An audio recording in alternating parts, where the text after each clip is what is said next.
തുടങ്ങിയതാ. സയ്യിദുൽ ഉലമ ദിശ കാട്ടും സന്ദേശ പ്രയാണമിതാ. ആദർശക്കൊടിയതുമേന്തി കേരള മണ്ണുമൊരുങ്ങുന്നു. മംഗലാപുരത്തിൻ മണ്ണിൽ സമാപന വിപ്ലവമേകുന്നു. നാടുനീള സ്നേഹം പകരും നാളെ ഈ ചരിത്രം പറയും. നൂറുപാകിയെന്നും ഉയരും ഇസ്സത്തേകിടും.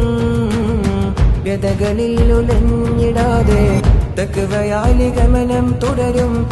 സരളദീനിൻ കാതൽ തന്ന് ഹക്കിലായി വളർത്തിയിടും. സത്യമിഥ്യകൾ വേർതിരിക്കുവാൻ സത്യപാതയിൽ ഉമ്മത്തേറുവാൻ അഹ്ലു സുന്നത്തിൻ പാത കാട്ടിടും സമസ്ത.